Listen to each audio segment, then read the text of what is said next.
guys, welcome to Muddybeard's 4x4. Today I'm going to be talking about long arms versus short arms.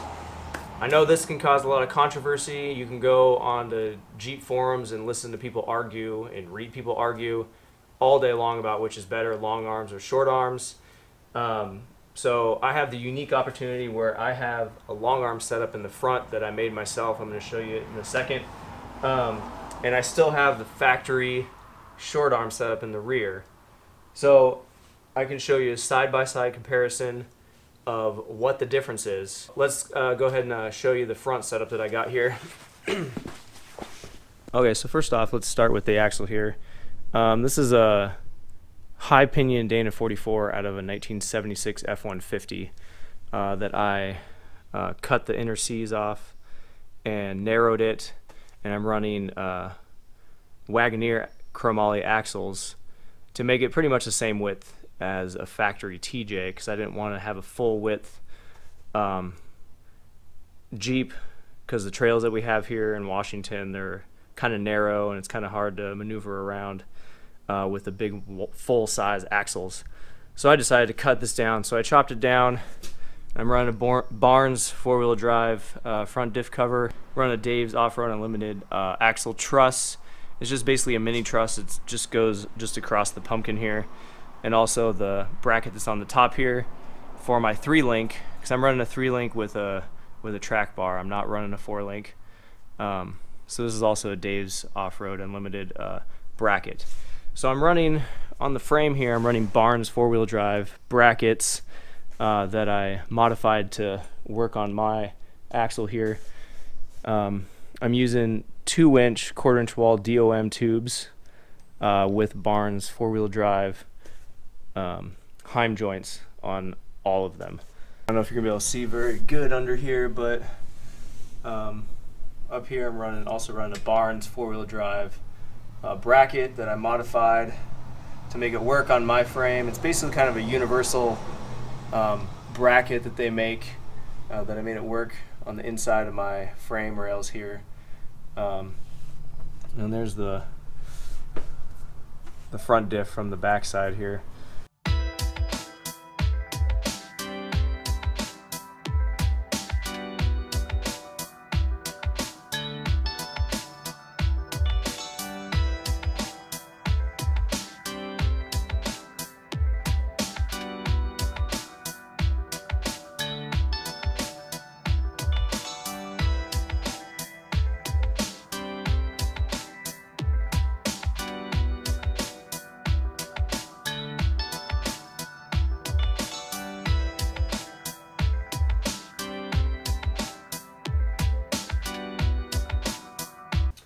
Okay, let's just start crunching some numbers here. Just start measuring things, checking out the difference between my front and rear here, clearances, degree angles, things like that. Obviously, every setup is going to be different. Every long arm system is different. Every short arm system is different. So this is by no means going to be the same for everybody, but this is just what mine is. So just as far as brackets on the frame, and I set it up on the jack stand so it's right at ride height, sitting right here. So I got 19 3/4 inches of ground clearance to the bottom of my lower control arm bracket on my front here.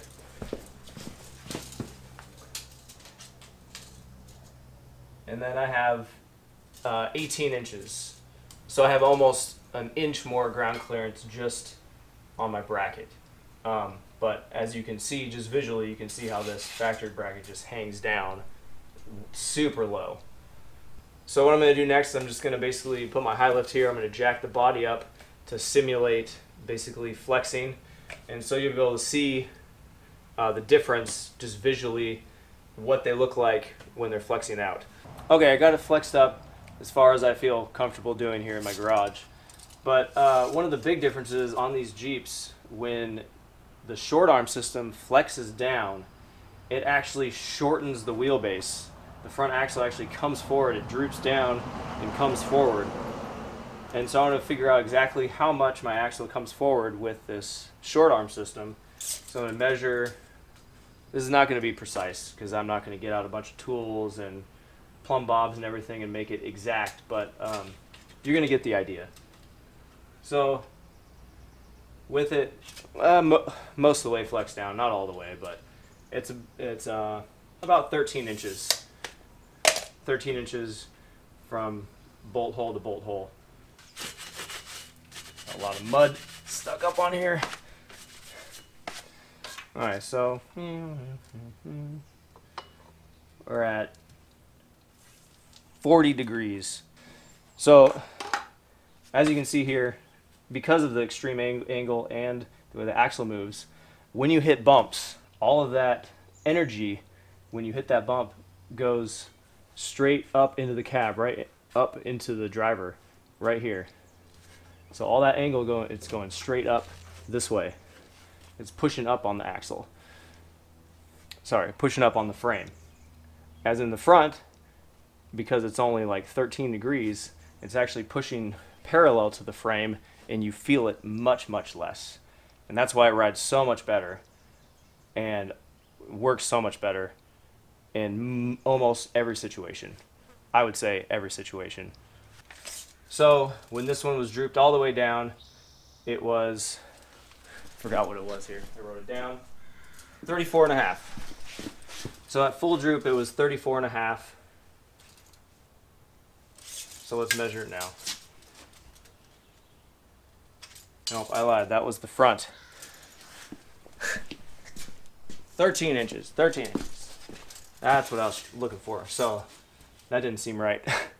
So it's 13 inches from this bolt hole to the axle bolt hole. So let's see what it is now. We got 15 inches. So with this short arm, droop down at almost full flex, it actually moves the rear axle forward 2 inches, which is a lot.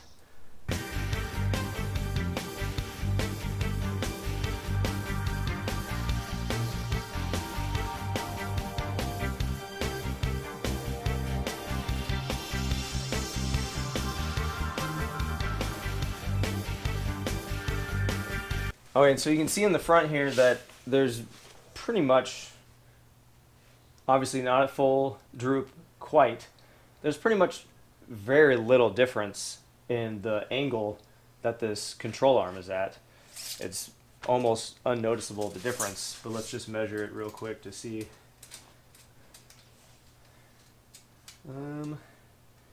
This is about 34 and a half. So very, very little difference. And you can see how the front axle is just flexes straight down. That's one of the big advantages of the long arm, as it flexes down, the angle of the drive shaft and all of the brackets, everything pretty much stays very close to the same. It changes much less than with the short arm system. I want to measure the angle of this front. So I'm at like 13-degree angle on my control arm. So we're at 35.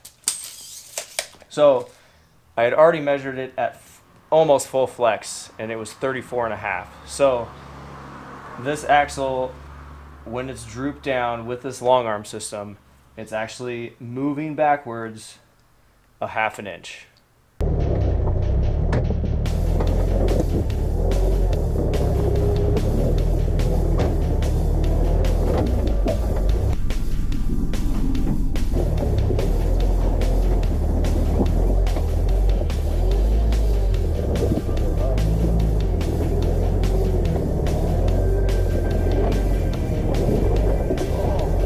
So I made this example, I'm going to call it a teeter-totter, because that's exactly what it is, but I got two pieces of wood here that I'm going to use to show what the difference is, show the angles, and you can see visually, you know, the difference on here. So this is my short arm system in the rear, and this is the long arm system in the front. So basically I've measured the lengths of the arms and did the math, and these are the exact percentage difference as the real life ones are. So it should give us a good example of visually what they look like. In elementary school, a teeter-totter, well, they probably don't have that anymore because it's too dangerous, right? So basically right here, you can see as it goes down, the angle of this is not too great. Let's see what we got. The angle is, it's about 13 degrees of angle on the end here. So you know, as a teeter-totter, the longer it is, the less, you know, crazy the ride is, the more smooth it is as it goes back and forth. As you can see, even visually just here, it doesn't, you're like, oh, that's not too bad. So when you do the same thing with the short arm, you know, you can see how much of an angle this is right here. It's just crazy. Let me see if I can even measure it here. We got 35 degrees of angle. And actually, when I measured the angles on my Jeep itself, they were almost identical to what this is right here. So this is going to be a crazy ride. So if somebody wants to throw you off, you're gonna get tossed off hard. Okay, so I'm gonna put these together and show you just like how much of a difference in the angle it is. Just sitting here like this, you can just see how extreme the angles are. Okay, so let's just summarize everything that I measured here and the differences between the long arm and the short arm. Ignore my elementary school handwriting, I know it's terrible. So the long arm, I have 1 3/4 inches more ground clearance. At ride height, my lower control arm is 7 degrees of angle. And at almost full flex, it is 13 degrees of angle, which isn't really that noticeable.